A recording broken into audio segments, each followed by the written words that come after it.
suis Emmanuel, et je vais vous parler d'un sujet qui impacte le monde entier et notre société de consommation, les terres rares.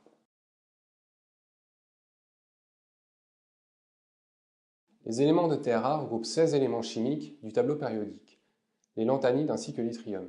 Ils ont des propriétés électroniques, magnétiques, optiques et catalytiques spéciales, pour lesquelles il n'existe aucun substitut adéquat. Ces ressources sont stratégiques dans de nombreuses applications que nous utilisons tous les jours. Par exemple, le néodyme accroît considérablement les capacités électromagnétiques des aimants permanents d'éoliennes. Cependant, de nos jours, le monde doit faire face à une augmentation d'environ 6% par an de la demande annuelle de terres rares, ainsi qu'au monopole chinois pour la production de ces ressources. De plus, ce dernier réduit et contrôle de plus en plus ses exportations, ce qui entraîne depuis environ 10 ans une très forte augmentation des prix des terres rares.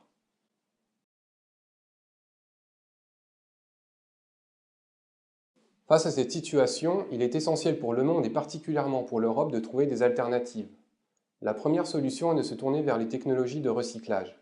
Cette activité est encore très peu développée, mais la hausse des prix des terres rares permet maintenant de voir d'intéressantes perspectives de marché pour les investisseurs. L'industrialisation de procédés de recyclage peut être rentable dès que l'on arrive à un pic de fin de vie du produit à recycler. Par exemple, au Japon, Honda et Japan Metal Chemicals ont industrialisé le recyclage des batteries des véhicules nickel hybrides. Ce nouveau procédé permet de raffiner les oxydes de terres rares sous forme métallique avec une pureté supérieure à 99%. Il est possible de recycler 80% des 20 kg de métaux rares contenus dans les batteries. Honda réutilisera ces métaux rares d'une part dans ses nouvelles batteries, mais également dans d'autres produits. On peut noter des grandes opportunités pour le futur dans le recyclage d'applications telles que des aimants permanents d'éoliennes qui peuvent contenir jusqu'à 600 kg de néodyme, ou dans les panneaux photovoltaïques qui atteindront des pics de fin de vie dans plus de 10 ans.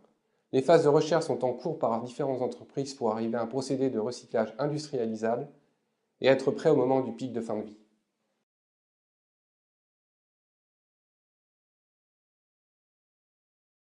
Pour arriver à une efficacité dans le recyclage, il faut adopter une stratégie avec une vision large et à long terme. Il est important de favoriser le stockage des déchets en attendant que les techniques de recyclage soient développées.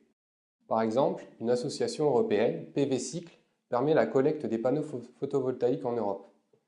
Il est essentiel de suivre une stratégie d'éco-conception en prenant en compte le cycle de vie du produit et à des applications facilement démontables et recyclables, lors des phases de R&D de conception des produits.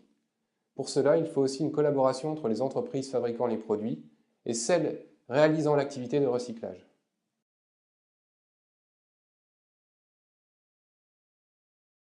L'autre voie à suivre en parallèle du recyclage est d'utiliser la substitution aux terres rares. Cette stratégie est difficile à mettre en place tellement les terres rares sont des propriétés irremplaçables.